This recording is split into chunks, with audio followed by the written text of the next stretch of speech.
Welcome back, everybody, to the Watch Gauge YouTube channel. This is Learning Watches with Zach. What's up, buddy? Hey, long time no see.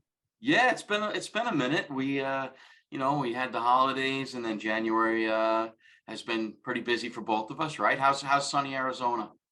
Not sunny day. It's rainy and a cold 55. It's Oh, terrible. I feel awful for you. I think we're in the 20s here in New York, so at least it is sunny, but it's cold. It's really cold. You're not missing this weather, are you? Not in the least. All right, so we had our first episode. I think it was fantastic. I think we got some great feedback, and we decided to jump on a Zoom call today and discuss the different types of watches. That's Yeah, something you had requested. That you keep hearing different types of terms of the kinds of watches or the types that they make, and we figured we'd yeah, just bang that out, right? yeah. People talk about, yes, I just released a new diver. I released a new chronograph. Like, that's wonderful. But what does that mean? Does that mean the type of watch? Does it mean the shape Right. of watch? So we said let's cover that in the next episode. So let's do it. Yeah, right. Like when somebody says, "Oh, I'm in the market for a sports car," we kind of have an idea of what sort of car that is. Or if I'm in the market for an SUV or a pickup truck, like it's easy to put a correlation of what defines the different types of watches, similar to what would define a different type of car, right? So, we made a little short list here of a few different kinds, or the most popular, most I'd say the most common types of watches, and I shared that with you, and we'll discuss them, right? Yep. So let's start from the top. Let's talk the real watches, a dress watch. Okay. So a Um, dress watch is a style or it's a price point. I don't think any of these really would be dictated by price point per se. When you talk about complications in watches, which we're going to do in another episode, a future episode, price point really kind of comes into play a bit there. In the different kinds, like a dress watch to me is it's and a lot of these types of watches we talk about are you get a little bit of an idea based on their name, right? Like a dress watch is a type of watch you're going to wear in a dressy situation, whether it be in a suit at the office, to a fine dinner where you have to dress up a bit, in a tuxedo. There are types of watches, or there's like a subcategory called tuxedo watches, but to me they're all kind of the same for the most part. But a dress watch stereotypically is going to be it's going to be thin. Typically, the readout or the dial of the watch is going to be pretty simple, pretty clean, and easy to read. There aren't a lot of things going on, right? Some dress watches that I actually happen to like only have an hour hand and a minute hand. No date, no second hand, which isn't to say they can't have them. But to me, a dress watch is just really, really elegant. Size wise, they're going to be a little bit smaller.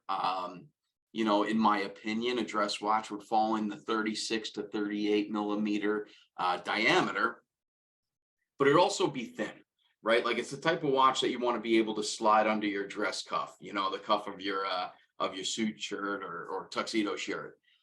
So I think stereotypically or categorically, I think a dress watch to me is going to be thin. Oh, one thing I didn't mention is I would argue that a dress watch has to be on a strap.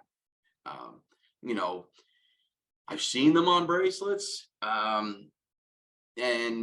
to me, when I think of what I would consider a dress watch, I really more lean towards thinking on a strap, and it would be like a nice strap, like an alligator, a crocodile, sometimes like the high gloss finish to it.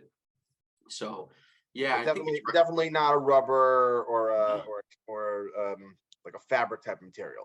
it wouldn't be my choice. Now, anything we discuss about all the details of these watches, I'm sure you could find examples of things that go outside the box of what we're saying. But I'm thinking on a very stereotypical line, a dress watch would certainly be on a leather, if not on like a fine leather. If not on a fine leather, then possibly a bracelet, but it would have to be a really thin, elegant bracelet, not anything big and chunky. Um, Yeah, so I would think it would be a leather strap, be a little bit smaller in size. 36, 38 millimeter is my range. Thinner, and then the dial be super clean and easy to read. And and then again, I mean, with the dial, you wouldn't really see a lot of bright color in a dress watch, in my opinion. They would typically be a black or a brown or a white or something really basic. You don't necessarily want it to detract from the dressy thing that you're wearing. Right. Yeah. I mean, imagine you Complement, not detract, not clash with, not right. Imagine 007 sitting at a casino in a $10,000 tuxedo, and and a he's bright got red watch. right. Yeah, to me that doesn't really jive. You really kind of want to make it match. And what I like to do, and I think a lot of guys like to do, is like if I'm wearing a suit, let's say I'm wearing a blue suit, light blue shirt, tie. I typically like to wear a nice brown shoe and brown belt. In that case, I would take, I'd put a dressier watch on a brown strap, to match the belt and the shoes. Um, Okay, interesting. it's to, a dress watch, in my opinion, is to accentuate or to complement the dressy clothes that you're wearing. And it's not something I do much anymore. I don't really wear suits too often any longer. Thank you, Zoom. Yeah, exactly. Zoom, and not only that, I'm in an atmosphere where I don't need to dress up. I'm selling affordable, fun watches online. Yep. Okay. So a dress watch, just because it's also a D. What about a diver? What is a diver watch? So personally, they're my favorite style of watch for the most part. And again, the name kind of indicates the purpose or the design behind it. Diver watches to me have to have two components to it. They have to have a certain depth rating. You have to be able to go scuba diving in it, in my opinion, to be declared a dive watch. I've seen a lot of less expensive or fashion dive watches that go like 10 atmospheres or have a 10 ATM depth rating, and I'm thinking to myself, well, you really can't go 80, 90, 100 feet down in a 10 ATM watch. So that would cancel out a dive watch for me. But It's good enough to take a shower in, maybe go swimming in the pool, but that's it. yeah, right, exactly. And the depth, one thing I would love to do an episode on with you is the depth rating, because it's really weird. Having a 300-meter watch doesn't mean you can go 300 meters deep, which you would think it would mean that. But that's a whole nother topic for a different video. But to me, the most important thing from an aesthetic standpoint of a dive watch would be a rotating bezel. And I'll edit in a video, an overlay video explaining. But a dive watch was created back before the time of dive computers and things that can tell you how much oxygen you have in the tank. When people started scuba diving way back in the day, originally, you had a tank, but you didn't have a gauge telling you how much air, how much time you had in the tank. So a dive watch was created, and again, I'll overlay a video here explaining, but it was created with your bezel, with the ability to rotate. You would line up the 12 o'clock marker or bip or whatever you call it on the midnight on the bezel. You would align that to the minute hand.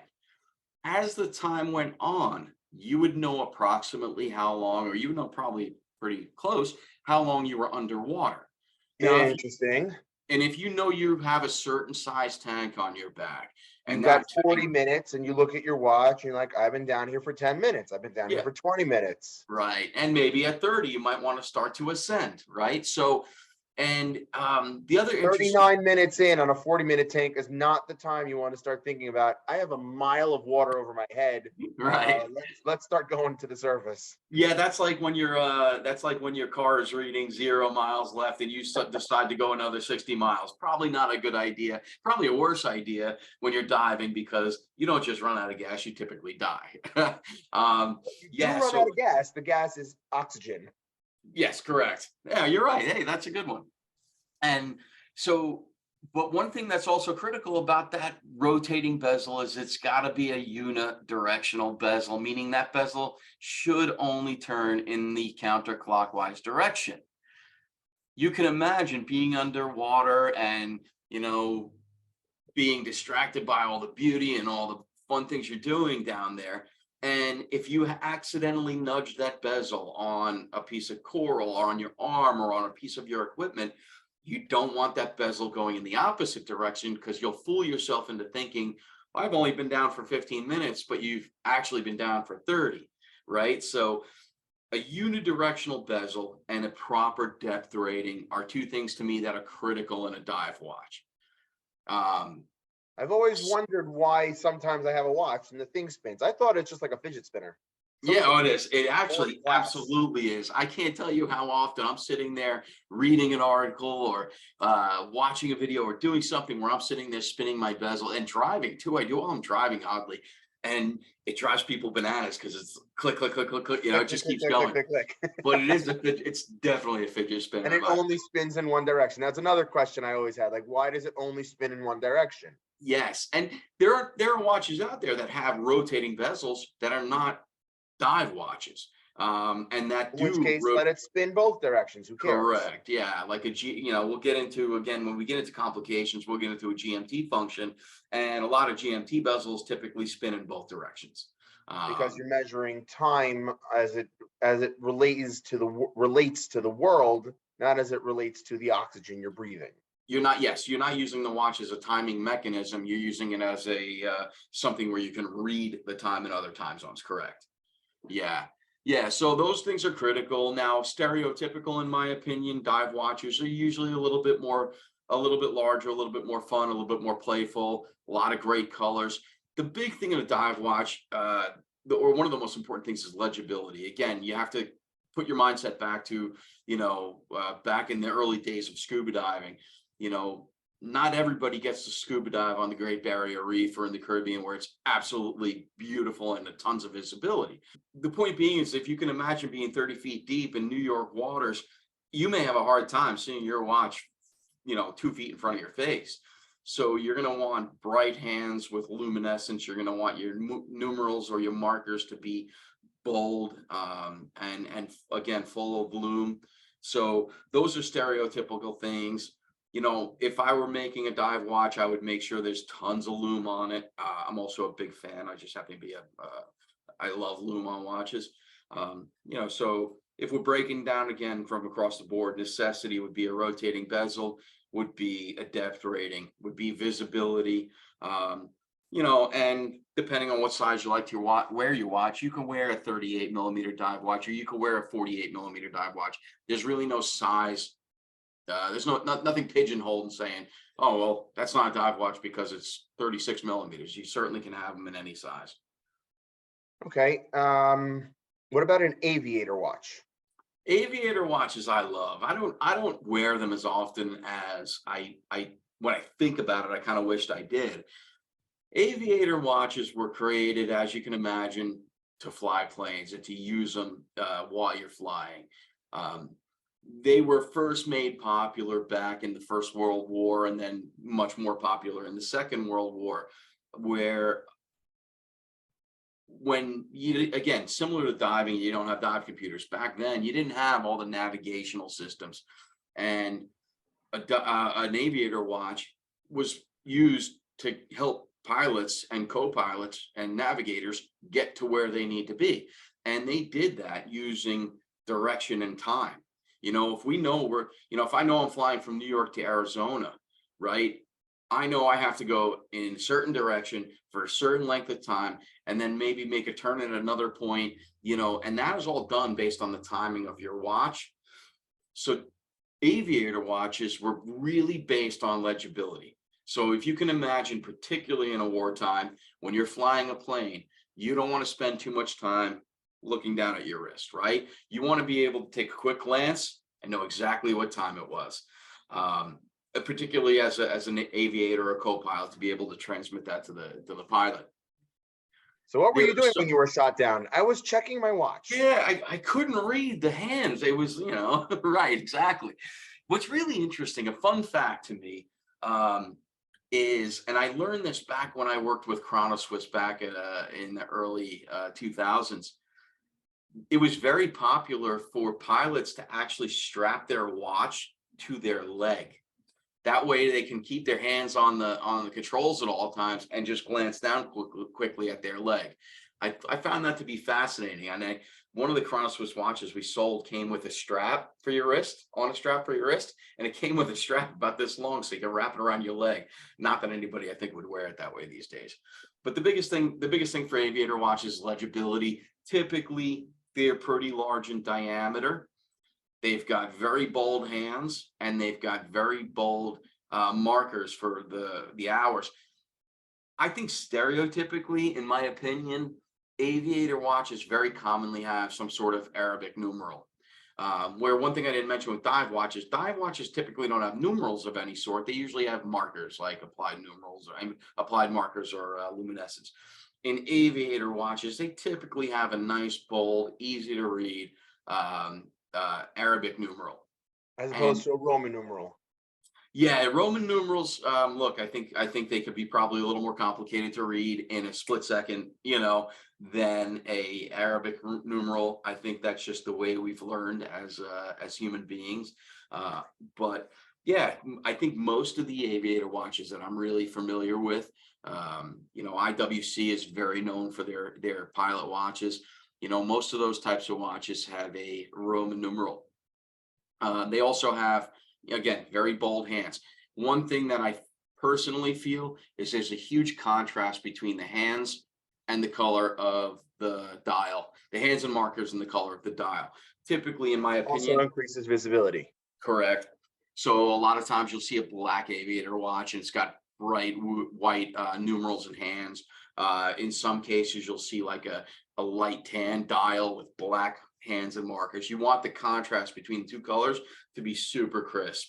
And that's, almost the opposite of what you're looking for on a dress watch. A dress watch, you want it to be clean and crisp. On an Aviator watch, you want that to stand out.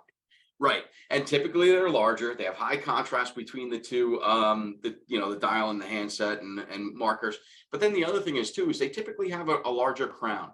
Again, if you can imagine the watch being strapped to a pilot's wrist, they want to be able to operate it with gloves. Because again, back World War II, World War I era, the cockpits weren't always climate controlled, or very rarely were climate controlled.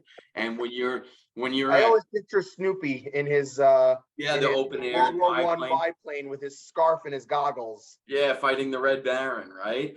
Yep. And so they had big lined leather gloves lined with lambskin or something like that, and they want to be able to operate the crown, if they had to, while they had the gloves on. So larger size, high contrast dial with extreme legibility and a larger crown.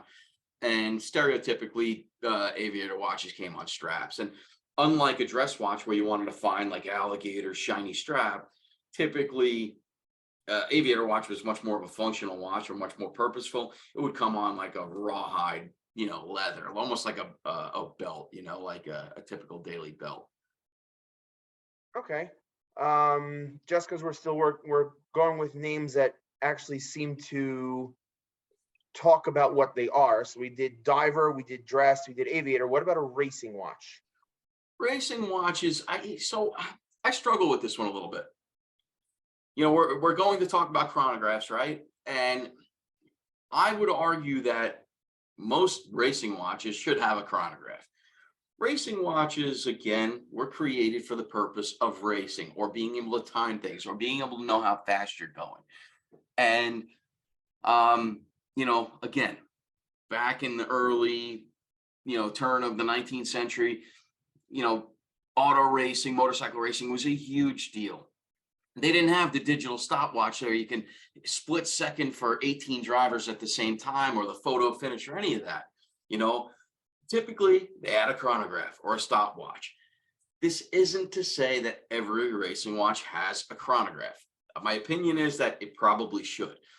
But one of the things that's a must with a racing watch to me is a tachometer. Typically, a tachometer will be printed around the dial, and you can actually tell how fast you were going if you have a measured length of distance, right? So if you can imagine, you markered the beginning of a mile and the end of a mile, and you're doing, you're going top speed.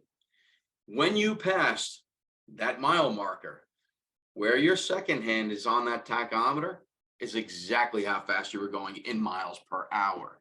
Now, obviously, you're not always measuring one exact mile, but there are formulas to figure out, okay, I know this is 2 kilometers, or a third Quarter of a mile. mile multiplied You by just 4, tenth of a mile multiplied by 10. correct. So, but a tachometer gave you the ability to tell you how fast you were going. In a racing watch, a chronograph to me would be more on the lines of how fast did it take you to do X amount of laps. But the whole purpose of a racing watch was to be able to time things, whether it's distance or speed. And when I think of the aesthetics of a racing watch, I always think, I always think of like racing stripes on a car. I think of bold colors, which isn't always the case. But one of the classic racing watches, in my opinion, is the Chopard Millimiglia. Yeah, so the Millimiglia is obviously a famous race that's been, in existence for a long time, over 100 years. And Chopard came out with a collection called the Millimiglia based on a racing watch. And, when I think of that watch or that collection, I think of bold colors. They were really creative. They made a rubber strap with tire tread on it, so, but a racing watch to me, is really with a purpose of timing stuff, and in my opinion, have a great sense of style that you would expect in a race car. So then, because you mentioned it, what is a chronograph? So a chronograph is basically a stopwatch. It is a stopwatch, and I'll throw a fun fact in here. The word chrono is to time things, right? And the word graph is to what? Measure. Right things. So if you think of Latin, old Latin, a chronograph means a time writer. Reason being is the original chronographs didn't have a second hand that stopped and start, or a minute hand that stopped and start on the button. They actually had a little blotter on the dial. So when you hit a button, it dropped a dot of ink on the appropriate part of the dial to tell you the time. You knew what your start was. Or finish. So like if you're running a race, right, and I hit that blotter and it dropped a dot of ink at the 41 second marker. It took you 41 seconds to go that far. So I just found that really interesting. I wrote in there that original chronographs were actually time writers, and they wrote on the dial. But then how do you clean it? I'm looking at my watch and I'm like, I don't want to have to take that apart. The watches back then, we're talking 1800s, weren't hermetically sealed like our watches are to 300 meters, right? Typically a chronograph back then would have had a crystal that on a hinge, so you can open it up and clean the dial. Okay. Yeah, and that makes sense then. Yeah, and I learned all this because a handful of years ago, Louis Monet, the brand Louis Monet, came out with a tribute to the original chronograph, which was actually invented by the man Louis Monet. Yeah, so it's an interesting fact. So a chronograph is basically a stopwatch. It is a stopwatch. So there are many different types of chronographs, which if we got into now, it would be a whole nother, go off on a major tangent, so I'd like to actually do a video on the different types of chronographs. But a chronograph, you typically have one, most of the time, 2 buttons where you hit the button, the second hand. Yes, sir. Did we miss any? No, I think we covered them all. All right, cool. I think next in line is our what is it? The shapes of watches we're going to talk about, right? In the next episode. Yeah, I think we said we're going to do some shapes, and we're going to break down. You wanted to break down some chronographs, some complications. Yeah, I think that's where we're really going to dive into that. That's where we're really going to have a lot of content to cover when it comes to the complications of watches. Yeah, and pretty cool, man. This was fun. Did we get everything? Do you have any other questions? No, I think we're good for today. All right, brother. Got to save some material for the next episode. Yeah, I mean, listen, we both enjoy this stuff, particularly. I mean, I know I do. I enjoy this stuff so much. I could sit here for the next 12 hours and do this. Not for any other reason. That's just my passion. I love it. So, All right, so cool. Well, everybody, thank you so much for tuning in. If you have any questions for Zach or for myself, certainly feel free to drop us a line any way possible. You can drop them in the comments on YouTube, reply to us in Facebook or anywhere else, and we're gonna we're gonna continue to pump out this fun stuff. And as always, if you wouldn't mind, give us a thumbs up if you enjoyed the video. If you haven't subscribed already, subscribe. Make sure you share the video with anybody you think would enjoy it. And until next time, Zach, I want you to enjoy that warm weather for me, brother. You got it. All Till right, next buddy. time. Thanks, guys. See ya.